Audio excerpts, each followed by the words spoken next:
नमस्कार. आज 15 ऑक्टोबर.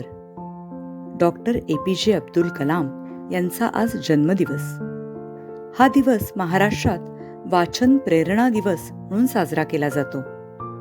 आमच्या काव्यशास्त्र विनोदेनं या समूहातर्फे आज आम्ही काही कवितांचे, पुस्तकातील काही उतार्यांचे वाचन करत आहोत.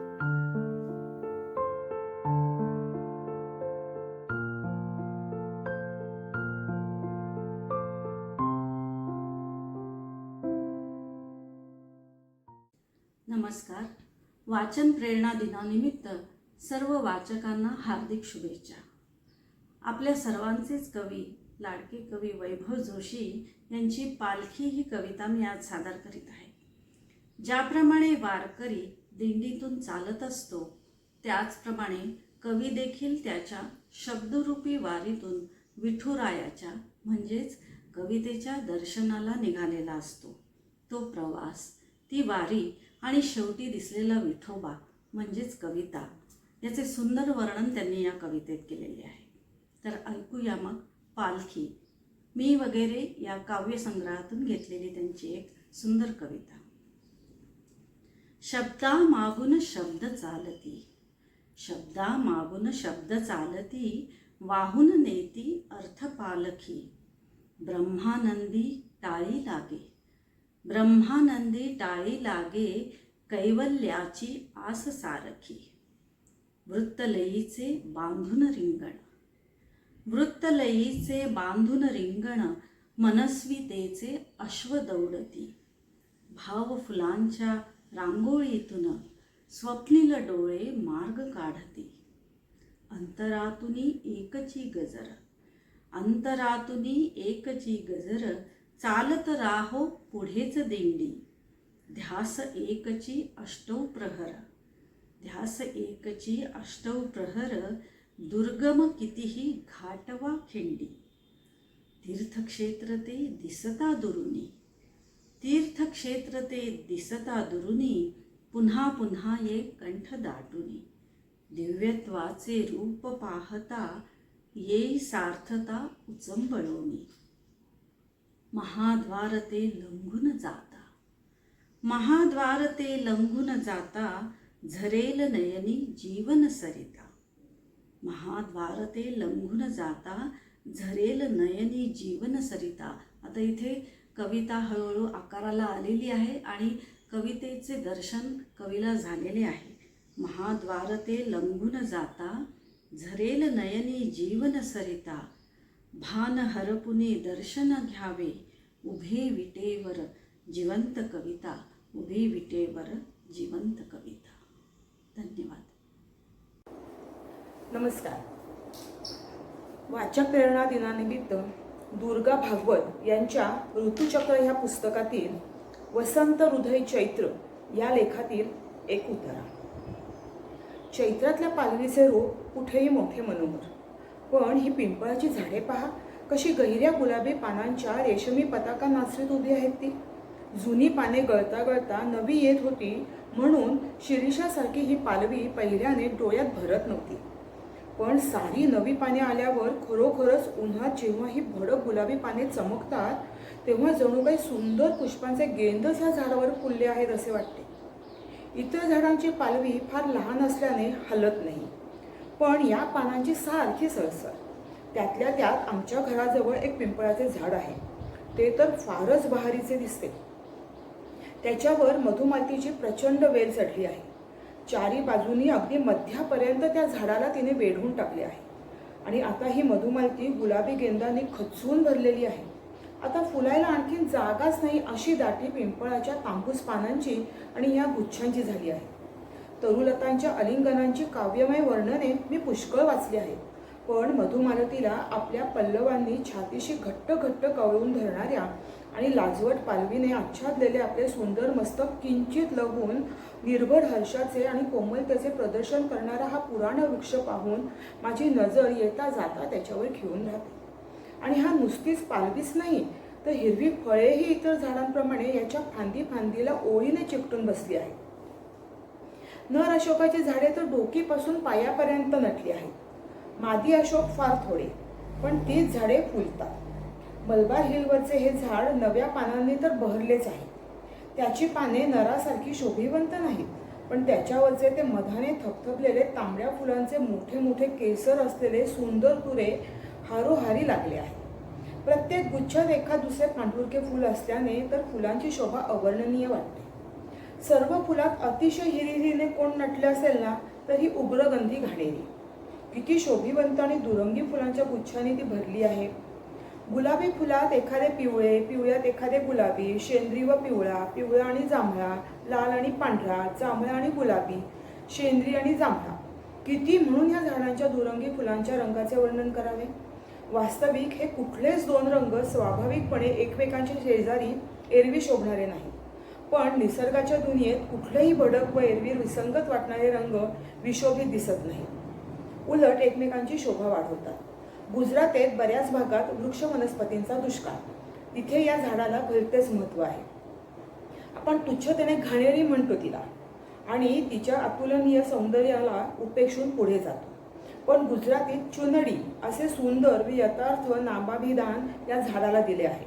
आणि ह्या फुलाचे हे नाव ऐकल्यावर काठेवाडी व राजपुतानातल्या चुनड्यांच्या भडक रंगांचे रहस्य मला उमगले. भडक विशोभित रंग म्हणून त्यांची पुष्कळदा कुचेष्टा केली जाते. जी रंगांची मिश्रणे आम्ही आमच्या वस्त्राभरणात कटाक्षाने टाळतो, तीच या लोकांनी शतकानुशतके निसर्गाच्या प्रेरणेप्रमाणे शिरोधार्य मानली. भारतीय रंगाभिरुचीचे मूळ प्रादेशिक वातावरणात आणि नैसर्गिक आविष्कारात असलेले पाहून मोठे नवल वाटते. नमस्कार. आज गोनी दांडेकर लिखित पडघवली या पुस्तकातील एक उतारा मी आपल्याला वाचून दाखवते. पडघवलीत ब्राह्मणवाड्यात आमचीच मुळी 12 घरं. कुणी चुलते, कुणी पुतणे, कुणी नातू, कुणी आजोबा. एक घर काय ते ठोसराचं. आणि हो विसरले, एक जोशाचं हो. आमची ही एवढी घरं कशी झाली सांगते, ऐका. म्हणजे केशव भट बायकोला म्हणाले, अगो ऐकलंस का? तशी ती म्हणाली, काय? असं करूया का? कसं? साकावहून नारबाला बोलवू इथं. तिथं काय हातावर हात ठेवून रिकामा बसून असतो. इथं आला तर अन्नास तरी लागेल, खपेल, खाईल. काय म्हणतेस? मी काय म्हणायची? बरं दिसेल तसं करावं. केशव भटांनी साकवास कुळवाडी धाडला. लगोलगी पंचा खांद्यावर टाकून नारबा म्हणजे नारायण भट येऊन थडकले. ऐकलंस नारबा? दैवानं जमीन दिली, आता प्रयत्नांनी नांती करा. केशवा, तू थोरला भाऊ, मी धाकटा. सांगशील तिथं खपेल. घाम गाळीन दिशा दाखवणं तुझं काम, प्रयत्न करणं माझं. काय करायचंय ते मला माहित नाही. मी आपला सांगितल्या कामाचा नि पाजल्या पेजेचा, नुसता खप्या. भले नारबा असे म्हणून तर तुला हाक दिली. अन केशव भट नि नारायण भट खपायला लागले. आज सड्याच्या पोटाशी म्हणजे पर्ह्याच्या अंगाशी सगळ्या बागा उभ्या राहिल्यात. त्यावेळी इथं नुसतं रान माझाच आलं होतं. आज पर्ह्या जागोजागी बांधलाय. पण तेव्हा उन्हाळ वासरासारखा 12 मास आपला उधळत असायचा. अन त्याचं उधळणही जगावेगळं. अगदी काल परवाचीच गोष्ट सांगते. आबाच्या खेपेस मला होते दिवस. आते सासूबाई सासूबाईंना म्हणाल्या, आनंदे, अंबी पहिल्या वहिल्या खेपेस गर्भारशी आहे. मग काय करावंसं तुमचं मत आहे? अगं मत कसलं आलंय त्यात? चांदण्यातलं डोहाळ जेवण करा. काय काय करायचे ते सांगून ठेवा. मी गो काय सांगायची? तुला नाही का माहीत? एवढी 6 मुलांची आई झालीस. पण मनसं अंबी तुमची लाडकी सून म्हणून आपलं विचारून ठेवते हो. नाही तर म्हणाल हे राहिलं आणि ते राहिलं. बरं मी सांगते. पांढरं पातळ नेसवा, पांढरी चोळी घाला, दुधाची करा बासुंदी. या बासुंदीत केशर नाही चालायचं हो. चांदण्यातलं करायचं ना. सगळं पांढरं पाहिजे चांदण्यासारखं. झालंच तर करंजा करा, बोटव्याची खीर करा, मग मोगरीच्या वेण्या घाला, 4 बायका बोलवा. अंबुनानाची सून डोहाळतुली आहे ना. किती गो महिन्यांची आहे ती? गुढीपाडव्याला 4था सरून 5वा लागला. बाकी गर्भारपण अंगावर दिसायला लागलं हो. झालीय कशी? एखादीला मानवतं, एखादीला नाही. तिला बोलवा अंबीच्या बरोबर. पण बेत करायचा कुठं? खाली बागेत राखणवाड्याच्या समोरचं अंगण आहे ना, ते झाडून सडा घाला म्हणावं. अंबे, 4 रांगोळीच्या रेषा काढून ये हो सडा घातल्यावर. संध्याकाळ होईस्तोवर आकाश अगदी स्वच्छ होतं. कुठं ढगाला चतकोर नितकोरही दिसत नव्हता. पण दुध काढून झाली तशी ते म्हणाले, "जीव आते, म्हणताय खरं तुम्ही बागेतल्याचं, पण वळवाचे दिवस आहेत. आणि अंधारी बघ कशी आलीये ती. येऊ दे अंधारी, आम्ही घेऊ भरकन उरकून. आणि भारीच कोसळला पाऊस, तर जेवणं तिथंच उरकू. नि गाणी मिणी इथं ओटीवर म्हणून. पण कसली जेवणं आणि कसली गाणी. पौर्णिमा होती तरी चुडतं पेटवून आम्ही बागेत गेलो. एवढी काळोखी पसरली. चंद्र माडांच्या शिरावर आला होता खरा, पण तो काही दिसेना. मग घरचा लाफ पेटवून आणला आणि त्याच्या उजेडात आम्ही सगळ्या अंगणात बसलो. "अंबे, तिकडे काय बसलीस ग एका कोपऱ्यात?" "अगो, आज तू इथं बसायची हो, या पाटावर." "लाजू नको. अगं, आज तुझा मान हो. तूही ये गो मथे, डोहाळ तुली ना तू." मी अन अंबुनानांची सून दोघी पाटावर येऊन बसलो. मथूची सासूही आली होती. ती म्हणाली, "जीव वंस, फळं आणलीत ना 5-5?" "हो, ओटी भरायची आहे ना." "कुठं हो? नारळ, पोफळ, आंबा, केळं नि हळकुंड कशाला आणलं बाई? मला नाही का सांगू? पपनस झालीत आमच्या झाडावर." "आमच्याही झाडावर झालीत हो, पण संध्याकाळ झाली म्हणून काढली नाही. अननसही घमघमताहेत, पण संध्याकाळचं साप किरड्याचं मीच नको म्हटलं." मग ते तेवढ्यावरच थांबलं. आमच्या दोघींच्या ओट्या भरल्या. धाकट्या वंसनी चिडवून चिडवून मला अगदी पुरेसं केलं. आते सासूबाई म्हणाल्या, "चिडवू नकोस हो दुर्गे तिला एवढी. आता जेवणं उरकून घ्या आधी आणि मग गाणी-बिणी." "जीववंस हे हो काय? असलं कसलं मेलं डोहाळ जेवण? अगोदर गाणी आणि मग जेवण." "अगो द्वारके, बघ पाऊस कसला भरून आलाय तो." "काही नाही येत पाऊस अन बिऊस. करायचं ते सगळं शास्त्रात सांगितलंय तसं करावं." "बरं हो बाये, म्हणा गाणी." मथूची सासू बसली मांडी घालून. तिला गाणी म्हणण्याची भारी हौस. आवाज अगदी भरडा, मोठ्यानं गायला लागली. भात भरडल्यासारखं वाटायचं. आम्ही सगळ्या फिदी-फिदी हसायच्या. पण तिकडे लक्ष कोण देतंय? ती आपली गात असायची. तिनं केलं गाणं सुरू. "किती असुरांनी छळली धरणी, स्नान संदेशी उरले ना पाणी. आदितीच्या उदरी आला बाई वामन, आला बाई वामन. पहिल्या माशी पुसतसे ऋषी, सांग मला भाये तुझी अमानशी. काय काय वाटे बाई, काय काय वाटे." तीन तीन तीनदा एक एक कडवं घोळ घोळून म्हणायची मथुची सासू. किती वेळ तरी तिचं "छळीली धरणी" हेच चाललं होतं. "छळीली धरणी बाई, छळीली धरणी." मी तर हसायला लागलेच. पण मथुलाही काही हसू आवरेना. तोंडावर पदर घेऊन ती फिसफिस हसली. आते सासूबाई म्हणाल्या शेवटी, "द्वारके, रांडेच्यानो, संपायचं कधी तुझं छळीली धरणी? धरणीचं असो मेलं, पण आमचा बारीक छळ मांडलायस हो तू." "नाहीतर काय, बाईचं भारीच हो. पाऊस ठाकलाय दारी नि छळीली धरणी." "द्वारकी काकू, तुम्ही आपल्या गा हो. भारी छान गाता हं तुम्ही. चालू द्या. छळीली धरणी बाई, छळीली धरणी." बन्सही हसत हसत म्हणाल्या, "दुर्गे, चोंबड चत्रेपणा किती ग करतेस अलीकडे? भारीच हो तू फाजील." "द्वारके, आवर पाहू लवकर." "आवरते हो." झालं. पुन्हा दळण सुरू. "काय तुला वाटे बाई, काय तुला वाटे." तो टप्पा-टप्पा पाऊस कोसळायला लागला. तरी मथुची सासू गातच होती, "बोले आदिती माझ्या मानशी." पण पुढे काय झालं ते आम्हाला कुणालाही पावसाच्या टपटपीपुढे ऐकायला आलं नाही. नमस्कार. आज वाचन प्रेरणा दिन. या निमित्ताने आम्ही काही मैत्रिणी आपल्यासमोर अभिवाचनाचा छोटासा कार्यक्रम सादर करत आहोत. आपण तो गोड मानून घ्याल अशी आशा करते. महाराष्ट्रातील प्रसिद्ध कवयित्री आणि लेखिका अरुणाताई ढेरे यांच्या कृष्ण किनारा या पुस्तकातील छोटासा उतारा मी आता आपल्यासमोर सादर करते. याची पार्श्वभूमी थोडी अशी आहे की कृष्ण द्वारकेमध्ये यादवयुद्ध झाल्यानंतर स्थिरावला आहे आणि तिथे राधा त्याला भेटायला येते. तो संवाद त्यांच्यामध्ये झालेला मी आपल्यासमोर सादर करते. "खरं आहे तुझं. पण एक सत्य तुला त्यावेळी कळतं तर तू खंतच केली नसतीस. तू स्वतःच तुझ्या सुखाचं मिरवणं आहेस बय, हे तुला कळतं तर. बापरे, मी? होय की, मी. माझं अस्तित्वच एक मिरवणं आहे. हे हात, पाय, हे केस माझे, हा चेहरा, खरंच हे सगळं प्रेमच मिरवते आहे मी कायमची. राधा स्वतःकडे पाहत राहिली. मग एकदम म्हणाली, आणि यशोदामाईनं ओळखलं होतं हे? कळलंच नाही मला इतके दिवस. आईनं? कृष्णाचा प्रश्नार्थक उद्गार राधेला ऐकू आलासा वाटला. तिनं त्याच्याकडे पाहिलं, पण तो बोललाच नव्हता. पोट काही हल्लेही नव्हते. राधेला वाटलं, यशोदेबरोबर याचं बाळपणही गेलं असं आपण त्यावेळी समजलो, पण ते काही खरं नव्हे.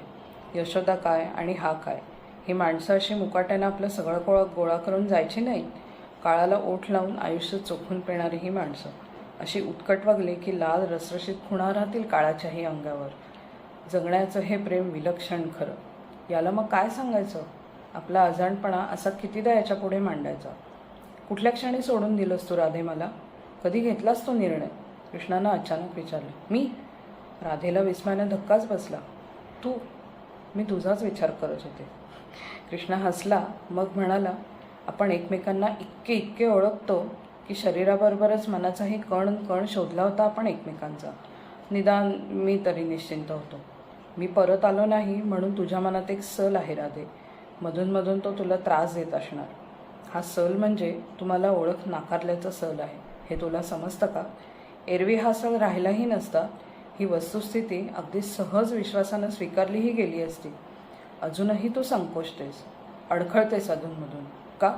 कारण मी तुझ्यासारखी नाही. मातीची आहे मी, साधी बाई आहे मी. राधा तिडकीनं म्हणाली. नाही, हे नाही त्याचं उत्तर. मातीची होतीस तरी तशीच येऊन मिठी घातलीस मला. याचं उत्तर वेगळंच आहे. यशोदामाई काय म्हणाली हे तू सांगितलं नाहीस. म्हणाली होती तेव्हा ती मरणाच्या दारात होती कृष्णा. सगळे भेटून जात होते. मी गेले तेव्हा तिनं जवळ ओढून घेतलं मला, अगदी जवळ. काही वेळ नुसती बसून होते, पण ती इतकी वाळली होती की क्षणभर वाटलं जिवंत तरी का म्हणायचं हिला. पण कृष्णा, ती एवढी जिवंत होती त्यावेळी की बहुधा तू गेल्यानंतर प्रथमच तशी असेल. राधिके. होय रे. मला म्हणाली, पोरी लक्षात ठेव, एक तू आणि एक मी. त्याला आपल्याशिवाय जगात दुसरं कोणी त्याचं म्हणून नाही. आपण दोघींनी केला त्याला एवढा ताडमाड उंच. आपल्यामधून वाढला तो. नाही म्हणत मान हलवू नकोस. तुला कळत नाही. आता ऐक, मी काही त्याला परत पाहणार नाही.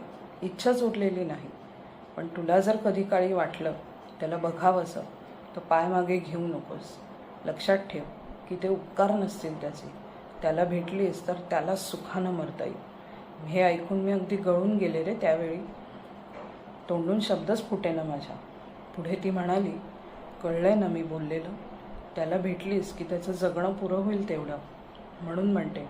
पण वाटलं तरच ग बाई, नाहीतर नको. नाहीतर मग मुकाट मर माझ्यासारखी. मग पुढच्या जन्मी आहेस पुन्हा गाठ. आता उठ, समोरची ती पेटी उघड, उचल झाकण आणि आतलं गाठोडं काढ. लहानसं लाल कापडाचं आहे बघ. हां, हेच. आणि इकडे हे जा घेऊन जा. आता येऊ नको पुन्हा. मी घाबरत विचारलं, हे काय आहे माई? तिनं उत्तर नाही दिलं. डोळे मिटून हातानं नुसतं जा म्हटलं. मी तशीच आले घरी. कृष्ण सौम्य हसला. विचारलं नाहीस त्यात काय होतं ते? माहीत आहे मला. माझं लहानपण तिनं तुझ्या स्वाधीन केलं राधे. यशोदेनं दिलेलं ते गाठोडं किती रात्री तिनं उशाशी घेतलं होतं. त्याची आठवण तिला झाली आणि तळमळून ती मनोमन म्हणाली, पुढच्या जन्मी पोटी ये कृष्णा. मी गोंदवलेकर महाराजांच्या प्रवचनातील एक उतारा वाचून दाखवते. ऐका हं. भगवंताच्या मार्गाने जाणाऱ्याने दुसऱ्याच्या ठिकाणी दिसणारे दोषाचे बीज आपल्यामध्ये आहे हे ध्यानात ठेवून वागावे आणि अवगुणाचे तण आपल्या अंतःकरणातून काढून टाकून तिथे भगवंताच्या नामाचे बीज पेरावे. पुष्कळ वेळा आपले दोष आपल्याला कळतात, ते भगवंताच्या आड येतात हे देखील कळते, पण त्याला आपला इलाज नसतो. उदाहरणार्थ, काही लोकांची दृष्टी फारच बाधक असते.